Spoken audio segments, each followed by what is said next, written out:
Take a breath. Take another breath. And let yourself go more deeply into this place of being honored, being activated by the Star Mothers. Feel the energy in the room and know, without thinking, that they are with you. They are with us. There is a light and a love from the hearts of the Star Mothers that surround this family. It comes from within us, that spark, that sweet, soft star seed that has been left with us all these millennia and is now opening, awakening into a flame of divine love that is in front of you as you live your life each day with your own wisdom. What you learned those many, many millennia ago is inside of you, and it's ready to come forward for you to live as each moment. Greetings, dear ones. I'm Kryon of Magnetic Service. It's not a long channeling, but it's important, especially for those who would call yourself old soul, or would sit here or listen and say, I am indeed a worker of the light. If you have come across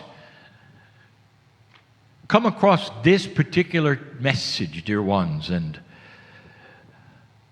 you don't know what an old soul is or a light worker, and you don't call yourself one of those, this may be a mystery. But we are talking mostly now, to this particular group in this city of Columbus, Ohio.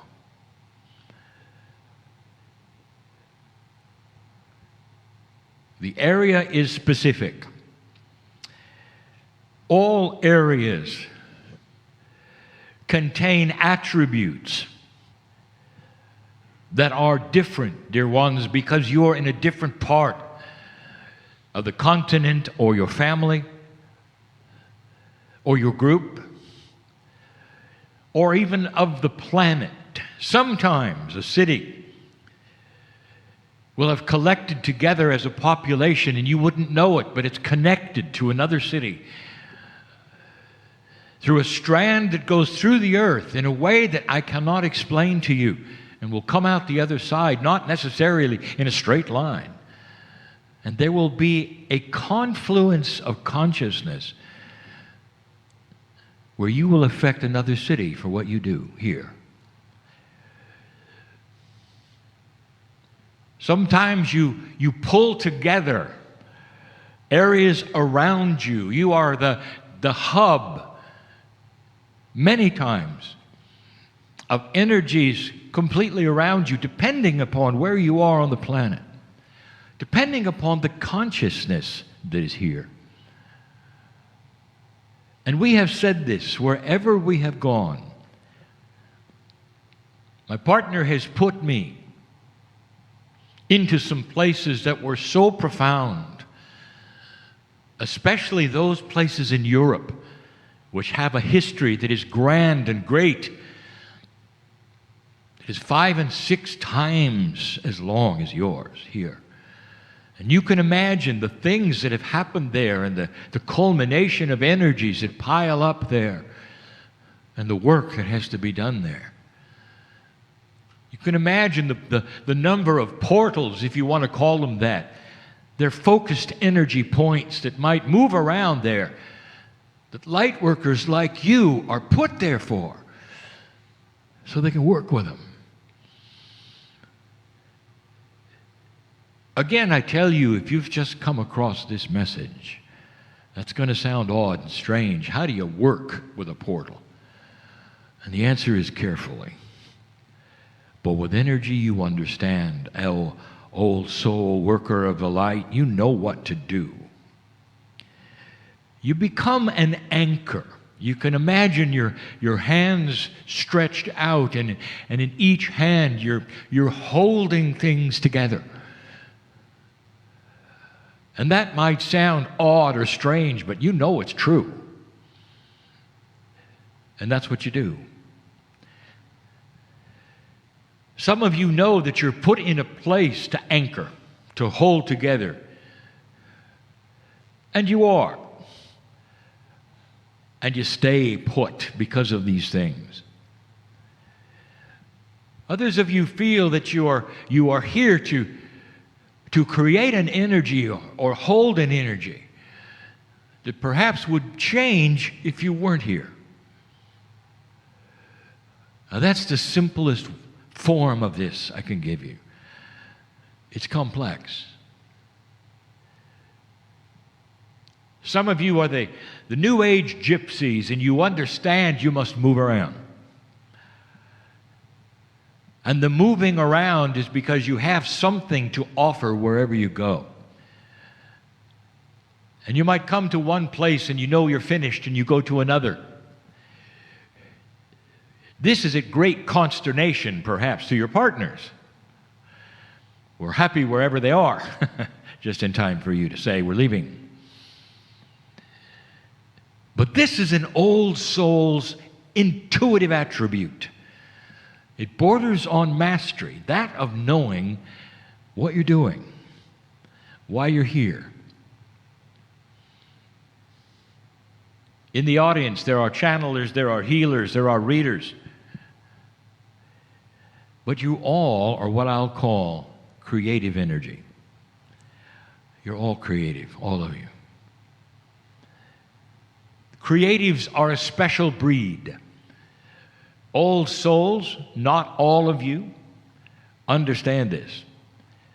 Some old souls are very linear because they must be in order to fit in with the rest of the earth.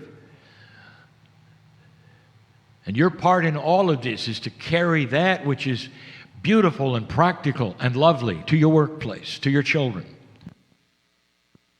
To those around you who perhaps would never be in a meeting like this. And you wouldn't understand holding energy for the planet.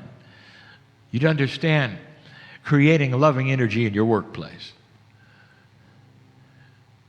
You might be concentrated on 5 people or 10 people for most of your life. And you will affect them, dear ones. And then there are others that feel the burden of thousands. And both of you have tasks which absolutely are commensurate with your consciousness. And that means that you're never given a metaphysical task that is beyond that which there would be the desire of who you are. I want to take you for a moment to the consciousness of an artist. Let's make it a painter or a composer or a sculptor or a writer. And they all have something in common. They're creatives. And I want to tell you what their process is. And some of you will relate to this, listening or hear. And here is the process. It takes several hours, sometimes, to work your way into a pure creative energy.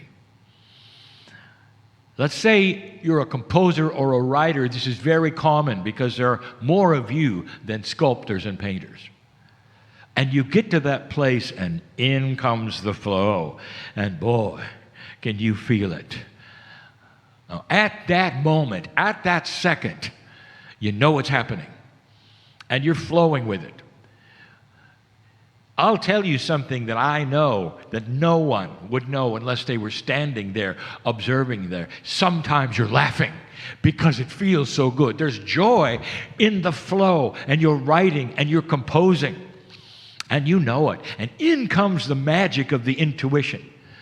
And you go, and sometimes hours will go by, and you're not aware. You're just going. Sometimes you'll miss a meal, or two, or three. Sometimes a day will go by. And if there's no one to interrupt you, you'll stay in that place, and out will flow, and out will come beauty. What's the worst thing that could happen during that time? And the answer is the phone rings. Or someone comes into the room. Because that's where you want to be alone. But at some level, you know you're not alone. You're not alone at all. There is something with you that supports you. And in that support, dear ones, there's not anger or seriousness, there's joy. Because you're in the flow. Now that's a creative human. It has nothing to do necessarily with being a channeler or being a healer.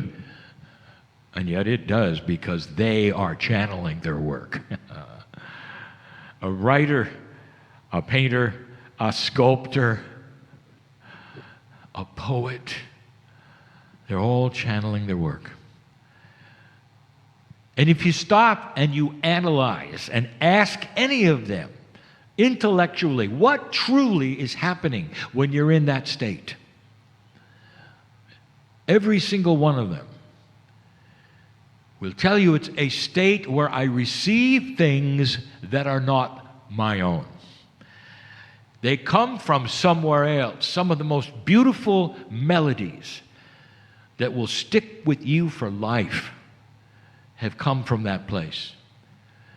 From composers both alive and passed over that will come back, both in classical and popular music, channeled. And when you sing them to yourselves, you'll feel a little bit of that peace and the joy, won't you? It soothes your soul to hear them over and over, doesn't it? That's the power of channeling.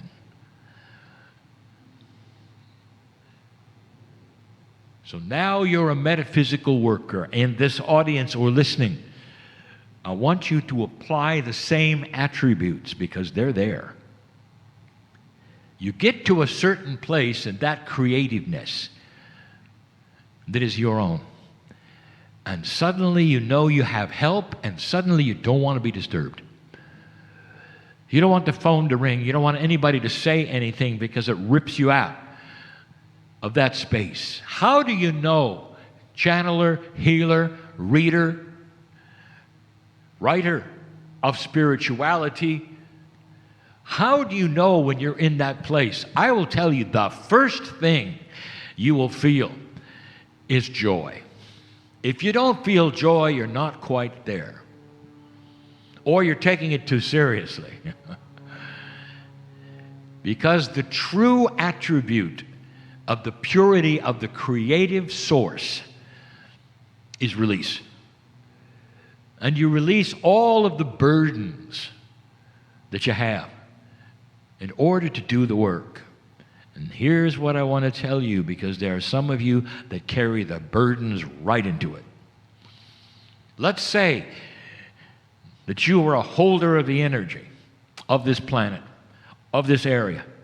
Let's say you're an architect, and you know what that means. Let's say that you are part of holding things together, old soul, and you know it. And you say, I'm tired. Let me ask you, what are you tired of? When there's joy and there's magnificence, and you're working the puzzle in those attributes, how can you be tired of joy? And the answer is because in the old energy, it was a lot more work than it is now. Did you hear what my partner said earlier today about the energy has changed and your relationship to it has changed? Therefore, holding things together doesn't require heavy lifting anymore because you have changed. Your magnificence, dear ones, is amplified in this new energy. If you don't know that now, it's time you did. It's time you claimed it. and stop being tired when you hold the energy. And understand that there is joy here. It's a place where you want to be. An old energy idea is that it's exhausting.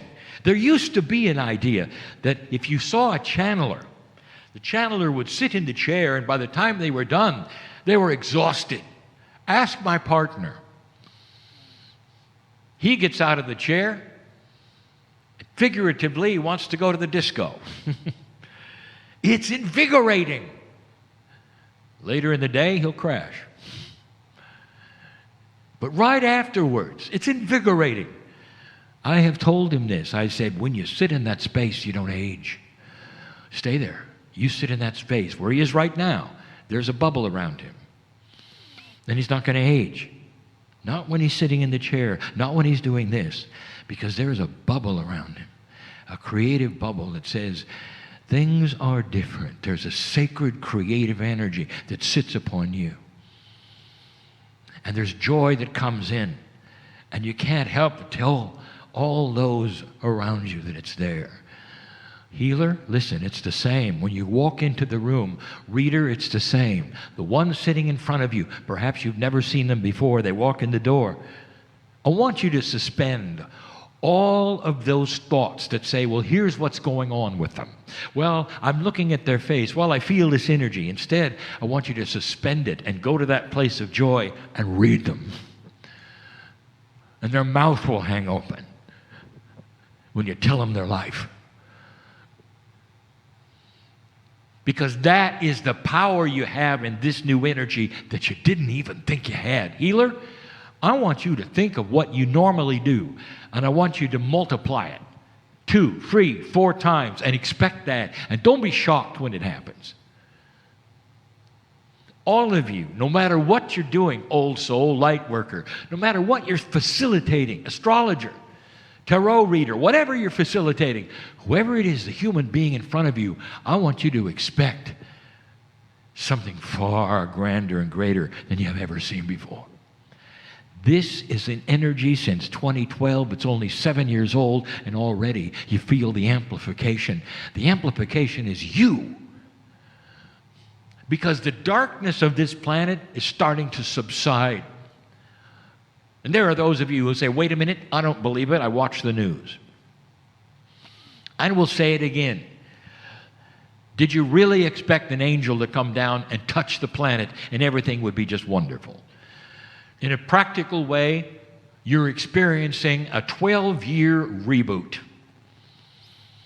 And that means that all the darkness, all the issues, all the problems that have all been there will come oozing out of the woodwork in ways you never expected, will shock some of you. The issues that you're having, whether they're in politics or business, that are brand new, whether they're in social things that are brand new, and you're watching the darkness ooze out and expose itself finally. That is what I'm talking about. And you're going to see more.